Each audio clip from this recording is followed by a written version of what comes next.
Yo guys, welcome back to Chelsea Fan TV. Welcome back to another episode of 5 Things We Learned. As always, this show where we go through all the major talking points of the last Chelsea game.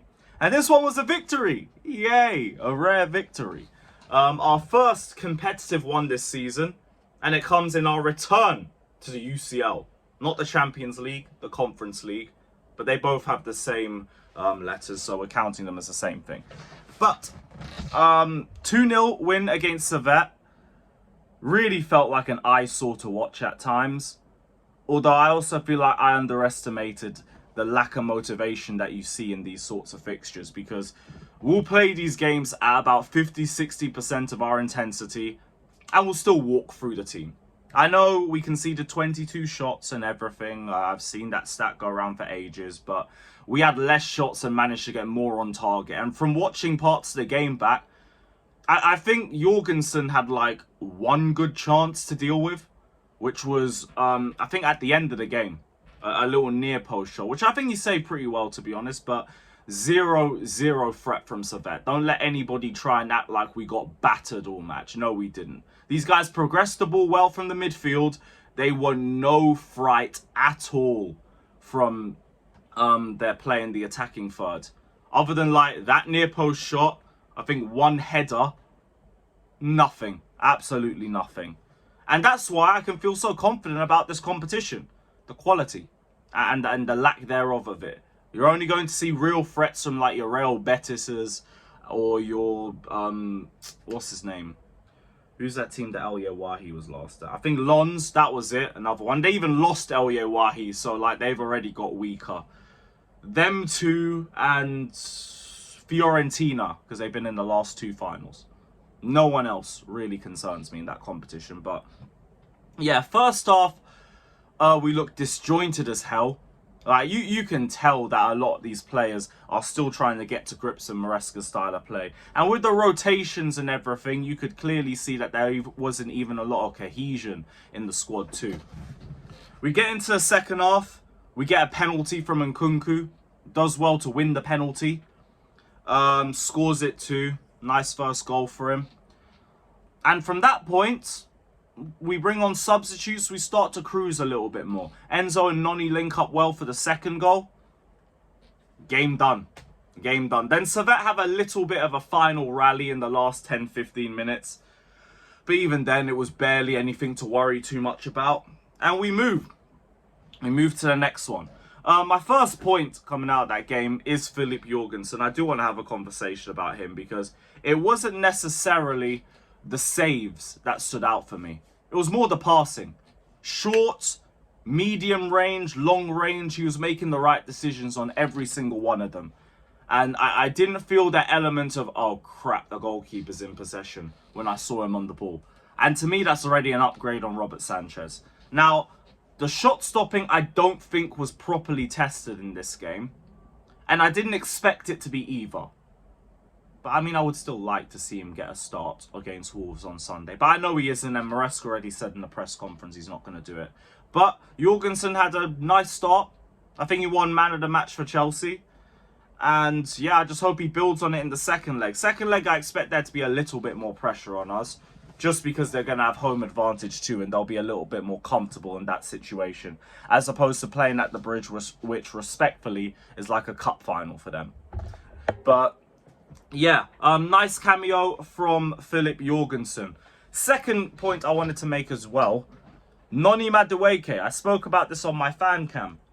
Bro, use your right foot a little bit more. Please, please, please use your right foot a bit more.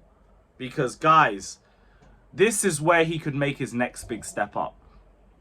If he decided to become a little bit more unpredictable in his game and tried to use his right-hand side a little bit more, then suddenly he's a danger on both areas and he's a danger on both feet. Hopefully we see him try and switch to his right side a little bit more, but that was a frustrating aspect of Noni's game from last season. Luton goal aside, of course, but that's just another example of what he's capable of when he tries to use his right foot. So please use the Conference League as an opportunity for you to focus a bit more on that right foot, because you're definitely going to get minutes in that league. You're definitely getting minutes. Is that Chelsea news? No, it isn't. All right, cool. On to the next point. Dewsbury Hall. And the Chelsea fans in general. This is a bit of a combination. So, Dewsbury Hall, I don't think was that bad. There was some bad moments from him, but I don't think he was that bad. I saw him trying to link up with Madueke, and there was some very promising moments between the two of them. It was just the end product, mainly from Madueke, but also partly with KDH, was letting each other down. But the interplay was really good between the pair of them. Obviously, he's going to get more minutes. He'll get a bit more comfortable as well with all the other players around him. But for me, the fans, one thing I heard coming out of the game was that every time Dewsbury Hall made a mistake, the fans were chanting for Gallagher.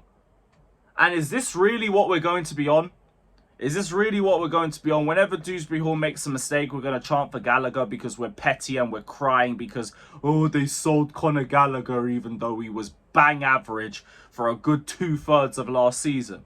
It's ridiculous. Same fans that want to talk about get behind the team are now backing ex-players over the players that we already have. And before people go in the comments and say, oh, but it's a protest. Oh, it's a protest. We're protesting against the owners and the way they treated him. Listen, dummies. Gallagher's gone now. He's gone to Atletico. Get over it. That saga's done.